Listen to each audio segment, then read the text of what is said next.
It's about history, policy, and impact. A new perspective on current affairs, bringing experience, insight, civility, and scholarship to the urgent issues of today. It's about our past, present, and future. Your host, Pulitzer Prize-winning author and journalist Douglas Blackman. From the University of Virginia's Miller Center, this is American Forum. Welcome back to American Forum.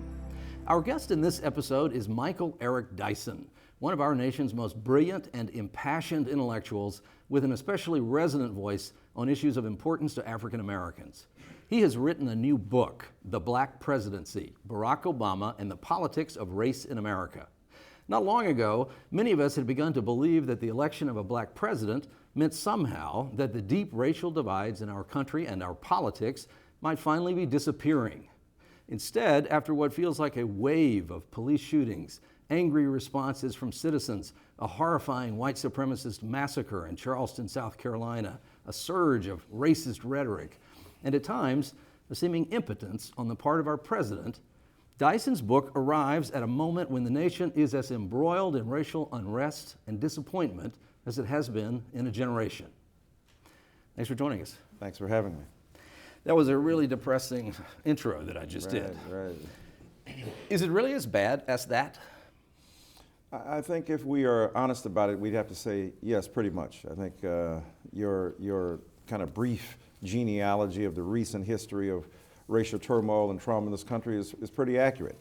We began with Barack Obama's election to believe, many did, that we're living in a post-racial society. Been there, done black. Over with it. And what happened, of course, is that Barack Obama, unexpectedly to some, just it evoked all of this racial animus and hostility. You mentioned Dylan Roof, the young white man who murdered 9 people in that Charleston church.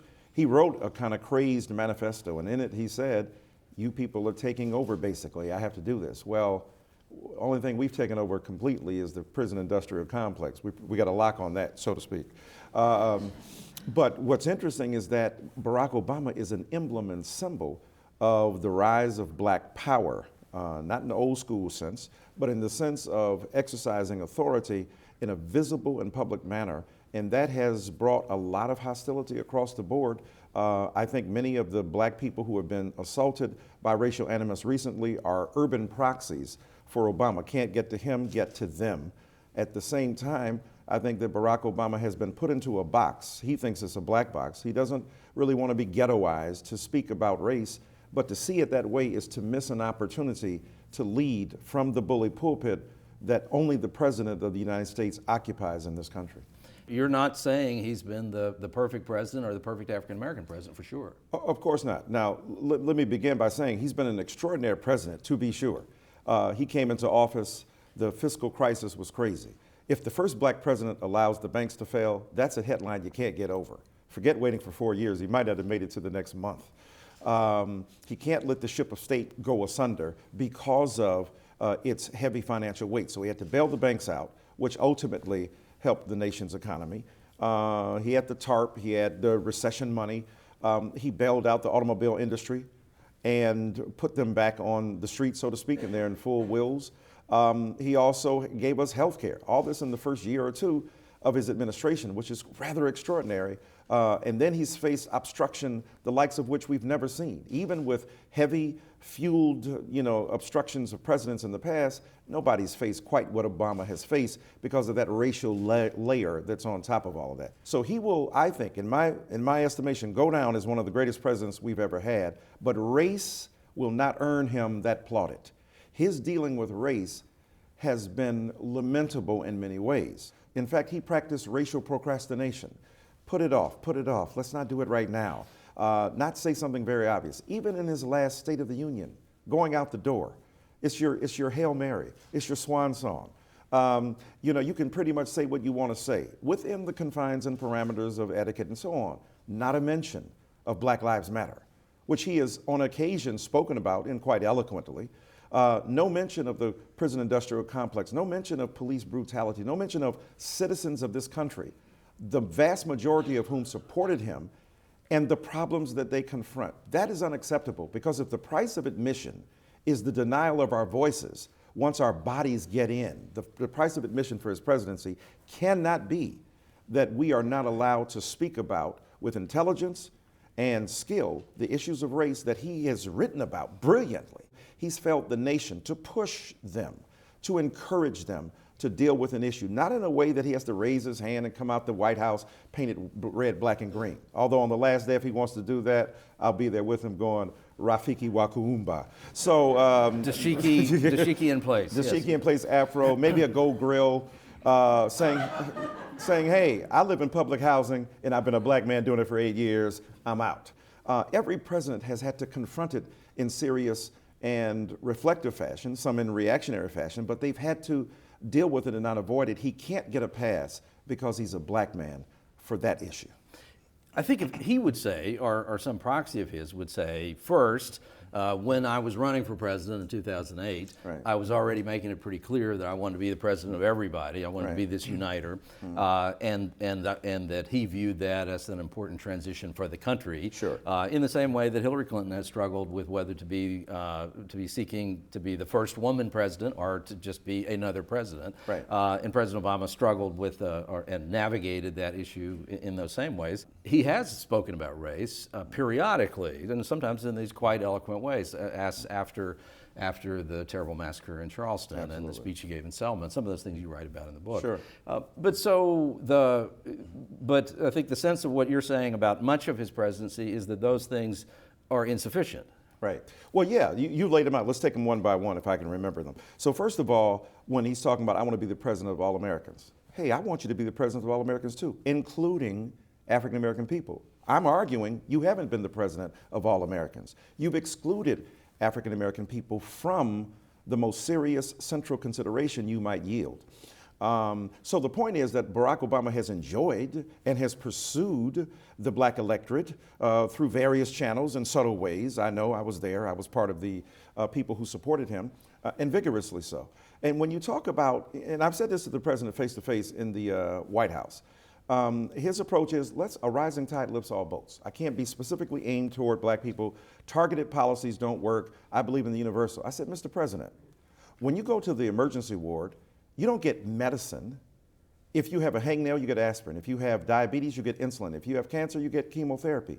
Medicine is targeted and works best when it targets the illness that is in the body. So I think that his own philosophical outlook in regard to social transformation and public policy muted the concern of race. And he used to echo William Julius Wilson, the great sociologist from Harvard, but even Wilson changed his mind and said, you know what, I no longer believe that. You got to target it, you got to speak specifically about poverty and the like. So that's that. In terms of the programs he's done, look, that's great, but when you stand before America and offer a charitable interpretation of black men's futures, the response to police brutality is my brother's keeper? So let me get this right. You're the president who has public policy in his panoply. It can use executive orders. We know maybe the Supreme Court will reject what he did with immigration and the like, but he made an executive order about that and one in regard to gun control. So it seems to me that when it comes to the president, black people get charity, not justice. Martin Luther King Jr. said, charity is not as good as justice. I think that he's got to address this issue in a way that's forthright. And thirdly, yes, he's spoken brilliantly at points about race. When he's been pushed, Barack Obama has been forced mostly into those issues in his speeches, and certainly not enough. The last year, much better than what he did before, but there was an evolution, and we have to be honest about that. You write in the book at one point, you say, if Obama's delivery on race is sad and disappointing, the failure of most black Americans to hold him accountable is no less. Right. Who are you talking about, and what are you talking about when you say that? I'm talking about the masses of black people. Look, there's a reason that the masses of black people love Obama, because white America has had 43 presidents, and black people have had one. Now, many white brothers and sisters remind me, you know he's half us. Okay, so we've had 43 and a half white guys and half a brother in the White House. The reality is that black people are understandably protective of him. And why not? The man has received disproportionate amounts of threats, incredible disrespect. What other president has had Jan Brewer, the governor of Arizona, put her finger in his face like he's a little boy? What other president has been called a boy by two presidential candidates recently on the Republican side? And on and on and on. A cipher, a monkey, a black box, the things he's been called, he and Mrs. Obama, have been extraordinary. And he's an incredibly cool customer to be able to deal with that. But the problem is that not only has he spoken about race when pushed to do so, he has spoken about race, but mostly in the negative toward African American people. He has scolded Black America. He has chided Black Americans. The kind of moral stuff, you know, pull up your pants, don't feed your kids chicken. And then, you know, when he goes to graduation ceremonies where he's the commencement speaker at a historically Black college like Morehouse, he's telling them about, you know, making no excuses. Sir, they haven't made any excuses. They're graduating. So I think it has been the level of disrespect that President Obama has shown that many Black people won't even recognize, fail to acknowledge for obvious reasons. To think that the person that you worked so hard to put in office has harbored such negative sentiments toward you would be something difficult to abide psychologically. And plus, Black people hear it all the time. It's not like they don't hear what Obama's saying, those kind of stern chidings. We heard it from Bill Cosby. And how did that turn out? Yes. Yeah. How'd that work for you? Yeah, the politics of respectability. But those are also things, though, that I wondered about this as I read your passages that dealt with this very thing. And there were so many people, even others, who were very incensed, particularly by that one commencement speech you gave at Morehouse, the most elite institution for Black males, arguably, at least according to Morehouse men. Right. And that sense that how, of all the places that these things could be invoked, how could they be invoked here? Right. There was a tone deafness to that was striking. But you also describe an experience in the book. You have been around President Obama a good bit. You've interviewed him in the Oval Office. Sure. You describe at one point being with a gathering of other African American intellectuals and such in the Roosevelt Room, I think, in the White House. Yes. And at some point the president says, and it's really directed at you, says, I'm willing to take criticism, argue with me about policy, but what I can't stand are critics who question my blackness. Right. Which is the very thing you were just jokingly doing. But not in that. See, he was talking about, really, he's probably talking about Cornel West, and he might have been talking about Tavis, because he knew that I made a distinction between public policies. I don't question his blackness. He's as black as a man that we've produced, especially behind the scenes. And the many tropes and ideals of blackness that he embodies smoothly and effortlessly, the man, I would never challenge his blackness. What I would challenge is the application of his own bully pulpit to Black people, his internal, if you will, reprovals and scoldings of Black people, and the failure to make the vast majority of Americans aware of some of the issues that confront Black people. Now, when forced to, he does. But here's the problem. Most Black folk have not wanted those of us who have been inclined to force him to do so. And Obama has said, presidents only do what they're forced to do. And he said this to Wolf Blitzer when he was being interviewed. He said, who would Dr. King endorse among you? He said, nobody. What Dr. King would do was get the people together and have them hold us accountable. Well, isn't that interesting? Obama said it. If we try to do it, that's a problem. One of the other ironies, really, of this period of time has been that I don't think it's unfair to say that the Republican Party, the conventional Republican Party, the now profoundly threatened conventional Republican Party, really had no meaningful initiative or intentions around attracting African American voters for a very long time. To the degree that it wanted to, it just couldn't pull it off. But we have seen some activity around the idea of making a conservative case to African Americans in the last few years, and it's primarily come from Tea Party type folks and libertarians. That kind of fits, I think, actually with what you were just saying. Yes. But one of the messages in all of that has gotten some currency at times has been this claim that African Americans are on a new plantation. That's the language. And that plantation is the Democratic Party. And the Democratic Party owns black Americans. And there are a lot of Black voters and Black folks out there who will express frustration that at times, why don't we just keep voting for these Democrats? What are we getting out of it? It's kind of a version of what you're saying. But does the Democratic Party, by and large, own African Americans? Wow, Massa Clinton. Massa Obama. Massa Obama would be an interesting improvement, wouldn't it? Although if you read Larry Koger's book, you know, a certain percentage of black people also owned slaves. So that wouldn't even exempt President Obama. No, I think that, you know, the only time it seems to me the right wing or conservatives want to bring up slavery is to indict somebody else, not to be self-critical. There's enough slave stuff in your history and tradition and past, my brothers and sisters on the right, not to have to look far afield. The metaphor works for them, but they said that, you know, I think it was Ben Carson, that Obamacare is the worst thing since slavery, the Affordable Care Act and so on. So they tossed that slavery metaphor around pretty loosely. I think it doesn't fit, it's inaccurate. I don't think, now, that doesn't mean that black people are not dissatisfied with being taken for granted.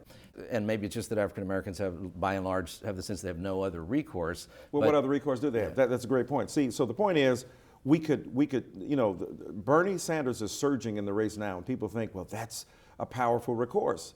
But, you know, what's interesting, when he was asked a question about reparations and so on, and Ta-Nehisi Coates recently wrote a piece in The Atlantic taking him to task, that is Bernie Sanders, because Bernie Sanders, he's saying, Bernie Sanders said, well, reparations is too divisive. You're a democratic socialist. Is that not divisive right there? Oh yeah, that's gonna ring big time in Kansas. So what's interesting is the fact that Bernie Sanders, even the patron saint of the left, finds an interest in a specific excavation of a terrain in American culture around the issue of race and slavery too radioactive, too problematic. So even if the far left finds it problematic, what choices do black people have but to work with what you got? And, you know, we can say, yes, we're dissatisfied with what's going on in the Democratic Party, but dadgum, does that mean we run into the arms of the right wing, which has shown no manifest ability to, A, be sensitive to the interests of African American people? Recent outreaches have been interesting. They did an autopsy a 3 years ago in the Republican Party, although most of their candidates have ignored it.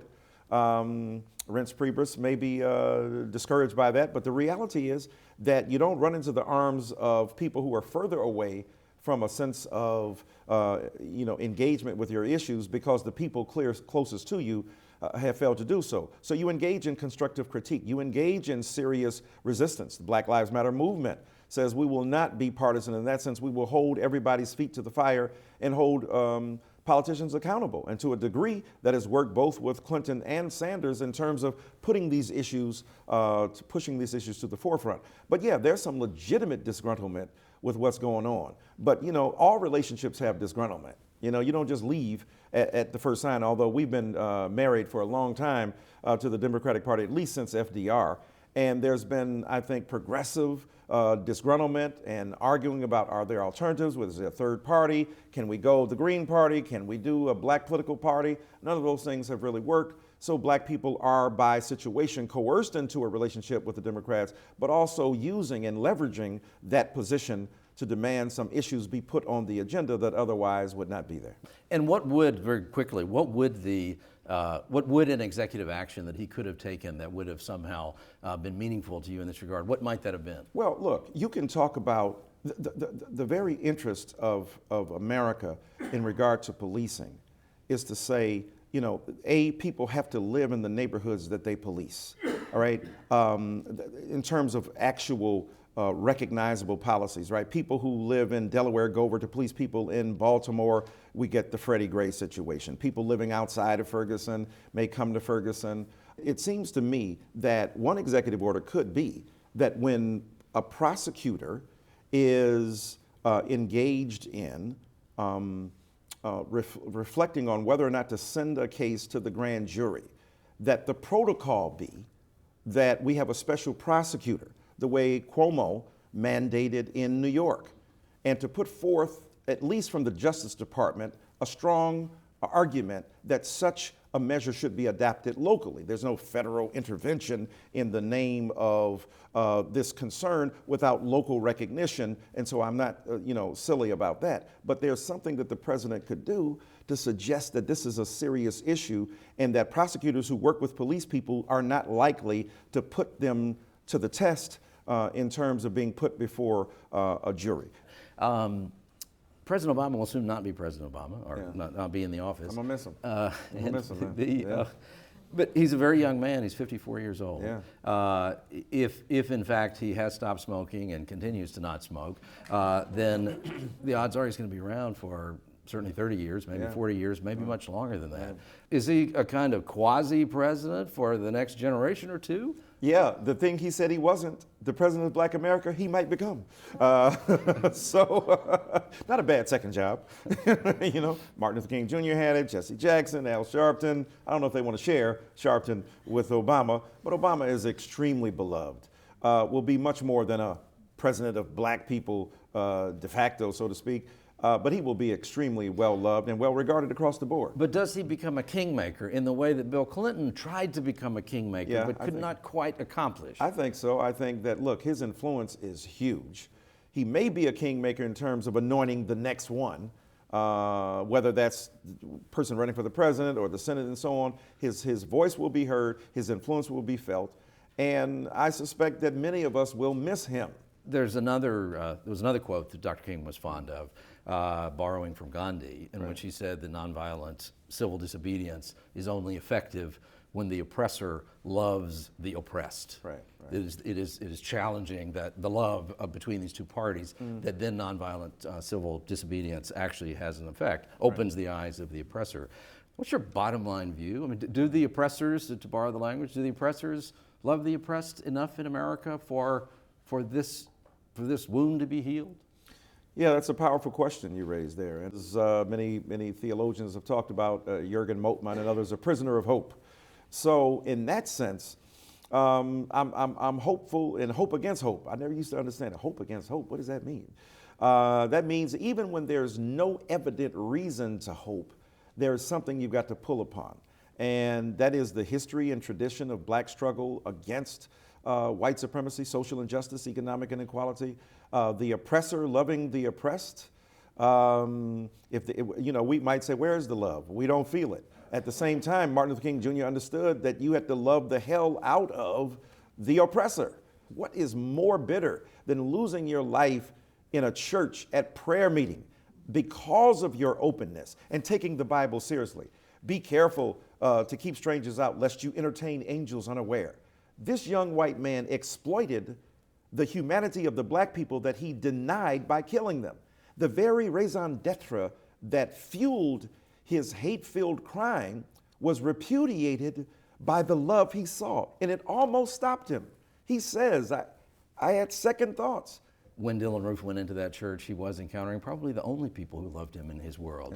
This derelict soul. Yes. And he counted on that one day the first people who loved him in a very long time, and then he killed them. Well, black love creates second thoughts for white supremacy, for social injustice, but also uses it as a metaphor to deal with other isms, other forms of oppression, because it must be race and sexual orientation. Black people can't hold on to the same Bible that was used against us to then justify homophobia. Well, that's different because gay people chose to be gay and I'm black by birth. Okay, so when did you choose to be heterosexual? 9 years old, you said, hey, mama, I'm gonna need a black book and a fast car because I'm about to holler at these ladies. That's not how it goes, right? So people inherit vocabularies, understandings of the world, and it teaches us to be a bit more sympathetic and empathetic to those who struggle with their own white privilege and whiteness and against the stream of white supremacy to become who they are. I mean, everybody can't be Douglas Blackman, the most loved white man in black America, maybe besides Bill Clinton, but you might be taking Bill's throne, I don't know. You might be taking Bill's throne, You and Bill Maher, y'all might be the people. So the reality is that, we've got to figure out the principle and practice of love as a social diagnosis whose answer it is, and as a way to push forward beyond one's own disbelief in one's own abilities to overcome. Martin Luther King Jr. said, you can doubt, but you can't ultimately lose hope, because if you do that, you lose perspective in life. It's about serious, on-the-ground engagement with evil in its face and the refusal to see to it the ultimate priority or the ability to determine what we are as human beings. And in that sense, I'm down with the King tradition. Yours is an extraordinary American voice. Thank you, my friend. Appreciate it. Michael Eric Dyson, the author of The Black Presidency, arriving in bookstores this month, February 2016. Thank you for being here. Thanks for having me. We hope you'll join the conversation with American Forum on the Miller Center Facebook page or by following us on Twitter at Douglas Blackman or at American Forum TV or at Michael E. Dyson. To send us a comment about this program or download podcasts or transcripts, visit us at millercenter.org, American Forum. I'm Doug Blackman. See you next week.